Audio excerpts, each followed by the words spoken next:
Hello book people, I'm back with another video and today is my June wrap-up, which this is my second wrap-up video, but this one feels more proper because I've actually been sort of, like making YouTube videos, and this isn't like just my first video where I do a wrap-up because that would make the most sense as an introduction to my channel.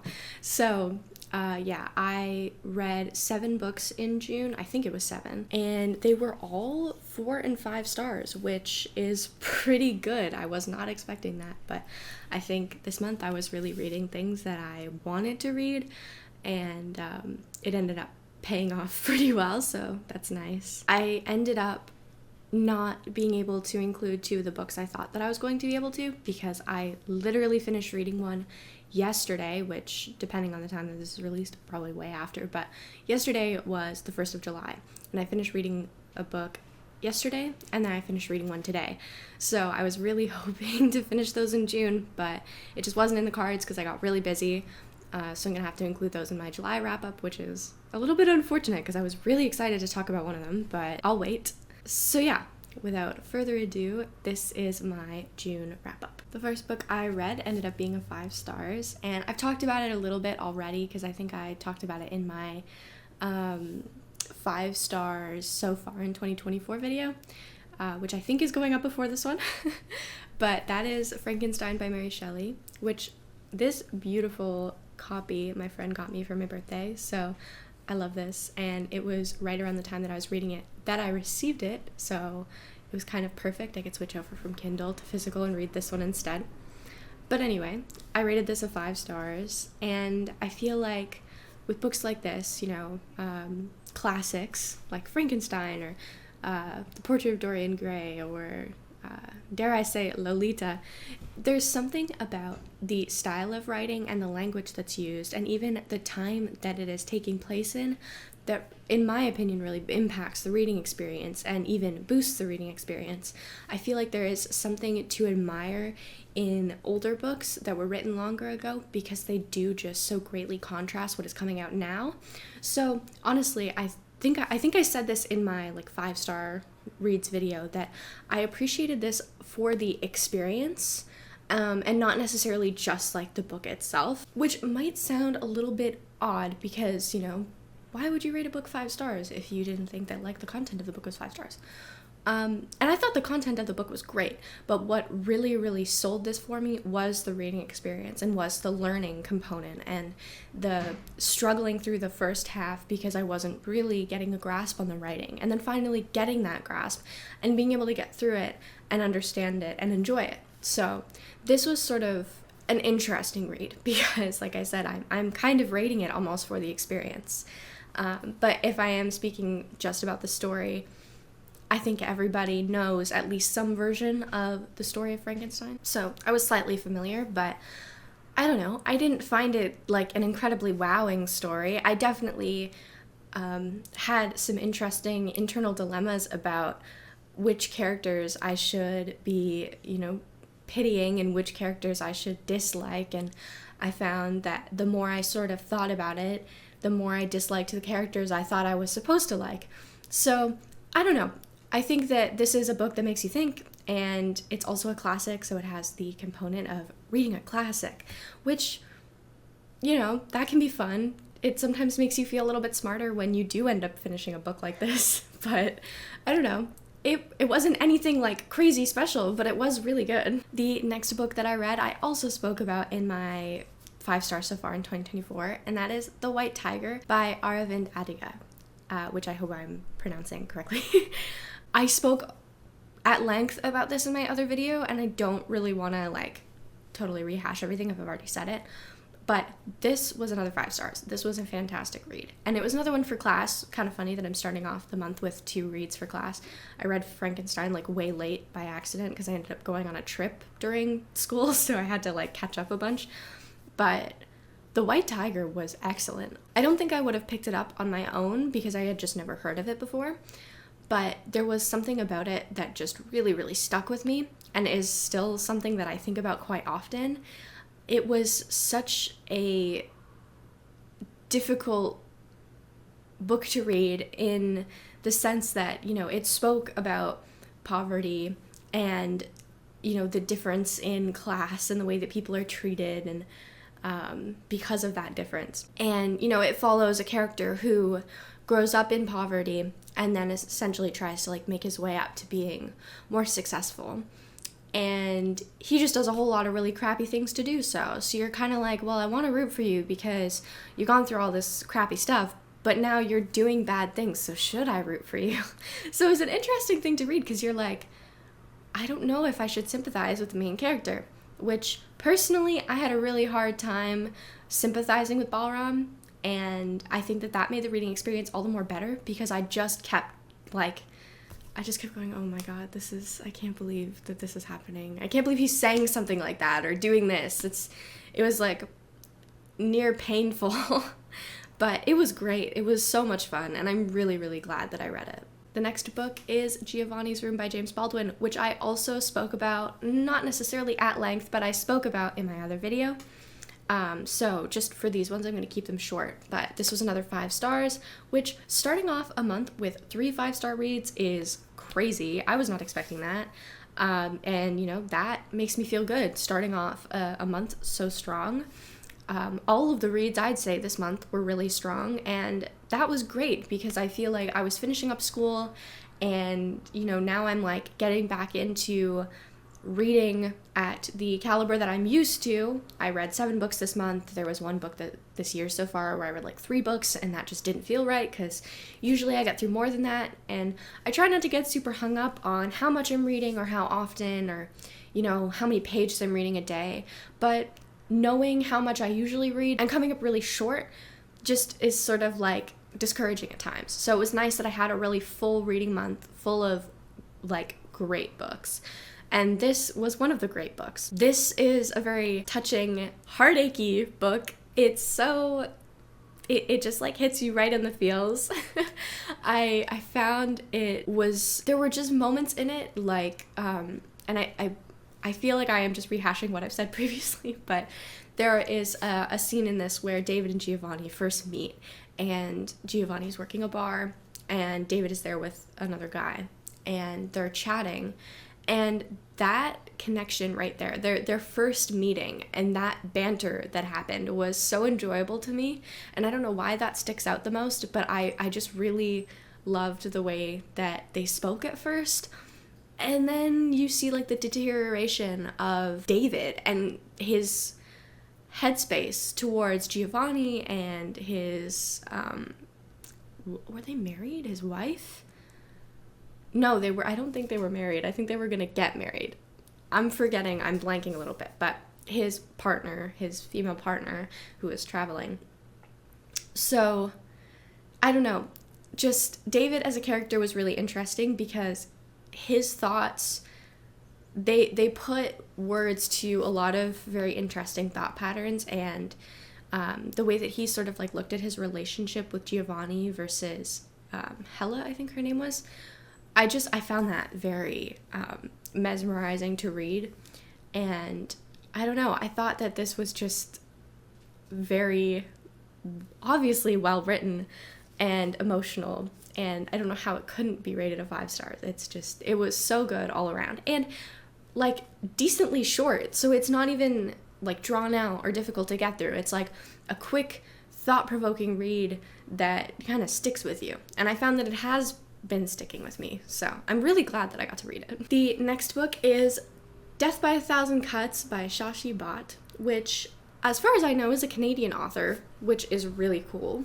And a lot of the stories in this collection actually feature places in Ontario, so that's kind of cool. But I am sort of a hater of short story collections, so I went into this with my expectations so low. I was just thinking, you know, I know that I don't like this kind of book, so I'm just going to go into it and I'm going to read it, and I am not going to expect anything. My mind wasn't blown, but I definitely surprised myself. I found I could really connect with this book. A lot of the stories felt very real and very personal to the writer. Like, this all felt like almost pages from a diary, just sort of like explaining stuff that's happened to her. So, you know, it goes into being a woman in relationships and certain familial problems. But I want to go story by story just because I think I did rate them individually. The first short story is called Deal Breaker, and it is about a woman who is online dating. I think she might be on Tinder or something. And she goes on a date with this guy and then goes on another date, and things just sort of get weird.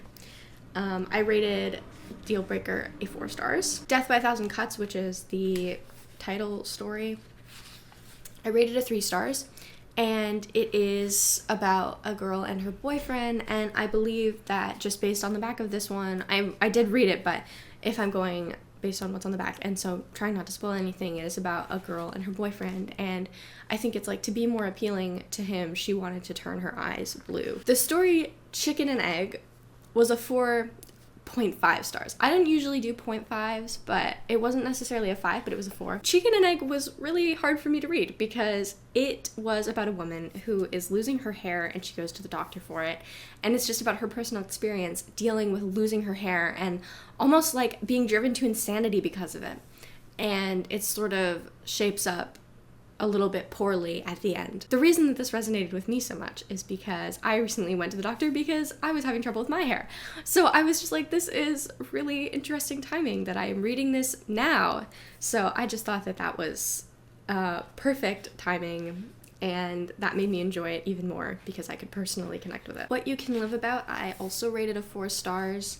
And if I'm remembering correctly, it is about a girl who is, I don't know if they're properly in a relationship or if they were also sort of like online dating, but she goes on a first date with this guy, and it just sort of goes into like the relationship that they end up having, but it ends on sort of an odd note.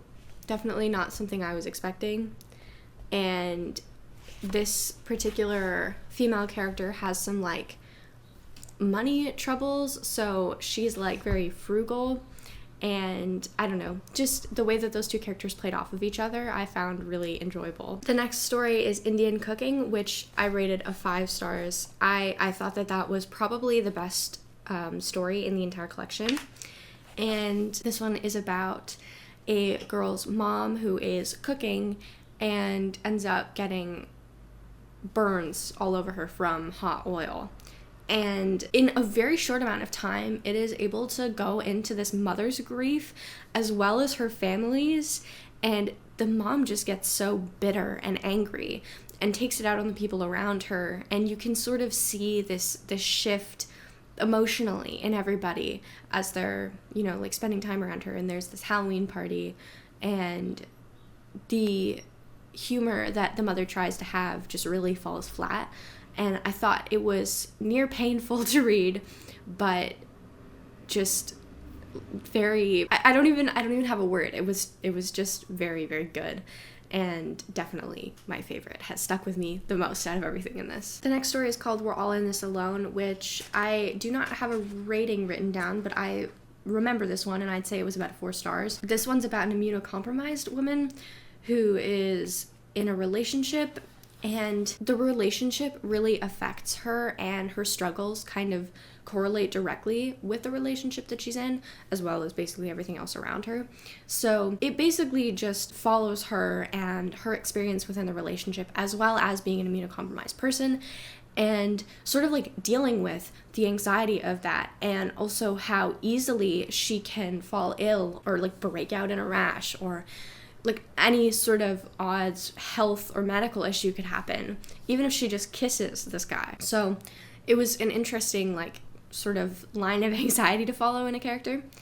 And I mean, a lot of these are just about like personal relationships. So I think that one was, I wouldn't say that it like really stood out, but it was definitely the most interesting, because it was like not necessarily an issue between the two people as much as it was just like this girl struggling with her own physical health. Next one is called Giantess, giantess. I don't think I have a rating on any of the other ones in this last half. I would say this one was a 3 stars. I remember reading this and I really did not get it. I couldn't tell if this woman was actually a giant or if, you know, like she was tall, or if this was a story about body image. I'm not sure. I didn't really connect with this one, and I also didn't find it particularly thought-provoking, probably just because I didn't connect with it. So I'd say it was about a 3 stars just because, like, the writing is still good, but I don't know. There were certain things that happened in it that I definitely recall a lot more clearly than others, but I didn't find it to stick out all that much. So that's that one. Her Ex Writes a Novel is the next story, and I would say that was probably another 4 stars. And it's just sort of about a girl being bitter. Good old female rage. Don't really know if I have to say anything else about that. But I will read something that I have tabbed here. Why couldn't he have written about politics or geography? If a woman had written this novel, it would be categorized as women's fiction. When a man writes it, it's literature. You can get that female rage out of that one line. Also, there was a Ruby Sparks reference in this, which I thought was really cute. I love Ruby Sparks. And the very last story is Am I the Asshole?, which is about a girl and her boyfriend, and the boyfriend has a habit of grabbing her breasts, and so she does what any average person would do and goes on Reddit and says, am I the asshole for not liking my boyfriend grabbing my breasts? And I think the boyfriend ends up seeing the Reddit post, and it just kind of goes from there. But all of these are very relatable and very relevant to the time that we're currently in. It speaks on COVID in some of the stories. It explores adulthood and relationships and personal, like, internal issues that people have. I don't know. I think that a lot of people could get something out of this book, and it's really easy to read. Like, I think it took me like 2 or 3 days, because, you know, short stories, you read pretty much 1 story every time you sit down with it, or 2, depending on how fast you read. So I would sit down with this and read like 2 or 3 stories in one go. So, you know, it was really, really easy for me. But yeah, I don't know. I think that this is just like a really easily relatable book, and I think that a lot of people could get something out of this if they read it. The next book is Ruthless Vows by Rebecca Ross, which I am so glad I read this. I could not thank myself enough for choosing to read this. I got it on my Kindle a little while ago, like closer to the beginning of the year, and I did not think I would go past reading Divine Rivals, because when I finished Divine Rivals, I was like, meh. And then I looked back and I rated it a 4 stars, which I do not remember doing. I thought I rated it a 3. But I was like, I don't think that I like this enough to continue on reading more books. And then I did, and then I loved it. Ruthless Vows was like so much fun.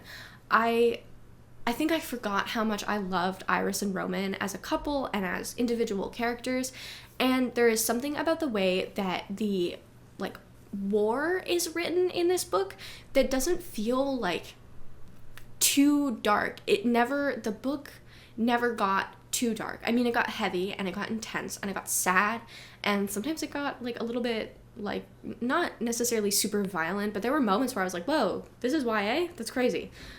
But the way that it was, specifically the war was written, and the way that Roman was sort of like working as an undercover guy with the god, I thought that was so fun. Usually if there's like war in a book and it's like historical fiction-y, I'm not really into that. This was great, and the romance was perfect because there was yearning to it. They were already together, but because they were separated, it was like you were reliving the yearning of when they weren't together in the first place. So I thought that was perfect. I like a good romance where they take a while to get together or to get back together. I feel like it is very disappointing when you are so quickly rewarded with the couple getting together.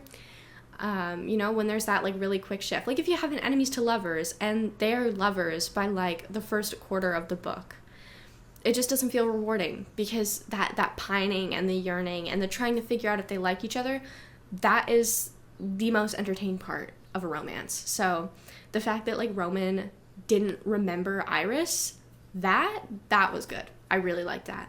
I thought that was really fun. And I rated that a 4 stars. And I rated Death by a Thousand Cuts of 4 stars altogether as well. I don't know if I mentioned that. The next book is Night Bitch by Rachel Yoder, which, dare I say, one of the most wacky and fun books I've read in a long time. This, in my opinion, and this might be a really insane opinion, I think that this is like the epitome of a female rage novel. Like, you are so angry and stressed out in your current situation that you think you're turning into a dog? Sign me up. I would love to go scamper around in a field with this woman. This was crazy. I was so into it, and I thought that so much of the main characters, like, which I think she's only ever named as Mother, the Mother. Even her initials when she's writing the emails is MM, so she's basically nameless. Even Mother's, like, internal monologue of, like, am I turning into a dog? And are these other people dogs? You know, like, there's like a group of dogs, and she's like, are these the ladies that I see at the park? I thought it was so funny, and such an interesting take on, like, you know, a woman unhappy in her current state. You know, I almost said she's a single mom. She's not a single mom. It feels like it, because her husband's gone so much. She is a stay-at-home mom with a husband that travels, and she is an artist, but she can't work because she's got a kid and she just has no inspiration. So she has all these problems that are building, and she's trying to figure out how to take care of her son, who, you know, is very fussy, and he can't sleep without her, and he doesn't listen very well. And so she's, like, trying to figure all this out with a husband that is basically not there, and also just does not help when he is home. And it is, like, about a mom who is reclaiming her individuality and ability to be a human being separate from her son, separate from her husband, and also just getting in touch with her femininity and embracing her motherhood. And I'm not a mother by any means, but I could, like, feel her pain. I'm gonna talk about a scene from the book, so I guess I can put a timestamp for when I'm done talking about it, just in case people are worried about I mean, it's not really a spoiler, but, like, if you don't want to know anything about the book, then skip past. There's a moment in this book where her and her son are going on, like, a trail walk with some other parents and kids. And the kid is, like, in on all, like, the dog stuff, because the mom, you know, sort of, like, I think she transforms into a dog in front of him. So he's like, yeah, I want to be a dog. And so he has a collar and a leash that he likes to wear and have his mom, like, lead him around. And, you know, he's wearing it in the car, and she's like, no, you can't, like, wear that outside of the car, you know, it'll seem weird to the parents and the other kids, and, like, we're not doing that today. And he, like, throws a fit. So she lets him wear it. And I just think that was a very sort of, like, I felt personally, like, a little bit grossed out by that, because I was like, why would you let your kid, like, go out and wear a dog collar? And then I was like, yeah, but he's just a kid, like, doing something that he thinks is fun. So I think that it has an interesting perspective on parenting and the do's and don'ts of parenting, which I don't think that there is a very, like, stark do and do not do. It's just sort of feel it out, and what works. So in her case, that's what worked. But yeah, I don't know. I thought that this was really fun. And it was a 4 stars. It wasn't a 5 stars just because it didn't have that, like, that 5-star feeling. I can't explain it. A lot of the books I've been reading just haven't had that, like, mind-numbingly good 5-star feeling to it. So this was a 4. But still amazing. And last but not least, The Metamorphosis by Franz Kafka, which I'm so glad I got to this. I got to so many books that I wanted to get to this month. I didn't really set up a TBR, but, like, I read so much more than I was expecting to read. So I am feeling very content with all the books I finished. I think, as I've said previously, because I've literally talked about the same books all the time, I think most people probably know what this is about. But this took me, like, less than 24 hours to finish. I did do it like in 2 days just because I read it in the evening and then went to bed and finished it the next day. But this was not a little, but like very sad and very bleak. And seeing the way that Gregor's family sort of spoke about him and interacted with him, and all of the emotions that were sort of going through the family was like very, very intense to read. This is, I think, still a relevant piece of literature to read in this current time. I feel like I keep saying that. I don't have any crazy thoughts on it because I think I'm still just sort of like processing it. I will say that in my edition, David Cronenberg, which if you know, he is a director and filmmaker. He did The Fly, Dead Ringers, Scanners, Videodrome, all of those things. And he did a very intriguing introduction where he sort of compared himself waking up and, you know, like realizing that he is, I think he said he was like 70 years old, realizing that he is an older man, and sort of comparing that to Gregor's waking up and realizing that he is the bug. So I think that he had a lot of interesting things to say and a lot of interesting comparisons to draw, especially because his own work features a man turned bug, The Fly. But yeah, this is a book that I think needs a reread just because there's a whole lot to grasp in here and there's a whole lot to sort of think about. And I was sort of like in a very mind-numbing state after reading Night Bitch. So I don't know if this was like the greatest time to read it because I kind of did just sort of like breeze through it. But it definitely was a very emotional read in some ways just because you can, you know, like see Gregor struggling and wishing that he could communicate with his family properly, and then his family assuming that he can't understand them and being afraid of him and taking his things. And it was really sad, you know, it is sad. But yeah, I rated it 4 stars. In some ways I don't think that this is like a fair thing to rate just because it's like, I don't know, it's such an old book, and also because I don't have such clear thoughts and opinions on it, I don't think it's necessarily fair to rate. But just on the level of enjoyment, I would say it was a 4 stars. I think that's generally my ratings go for like how much I enjoyed it. So yeah, I don't know. I don't have a ton of thoughts and opinions on this one, and I was kind of wishing that I'd have more, but I think it's just like one of those things where after reading it, I've just been thinking about it so much that I haven't really been able to form like coherent opinions on it. But it was very good and definitely made me feel a little bit like somber. So that is my June reading wrap up. I read 7 books, and I think 4 of those were 4 stars and 3 were 5 stars. And I have now read 40 books so far this year, which is pretty nice. I mean, that's not including the 2 that I finished over the past 2 days. And yeah, I am going to, hopefully soon after this one, be releasing a TBR video for July because I have a ton of book club reads that I want to share with you, and I'm hoping to also do a little bit of a reading vlog on one of the books that I got because it's a romance, and I am not a huge romance girl, and I kind of want to document that experience. So thank you for joining me in this video. I hope you join me again, and to do so, you can just hit that subscribe button down below and the notification bell so that you can be notified when I post videos because I'm trying to post consistently. And you can leave a like if you enjoyed or if you read any of the books, because why not?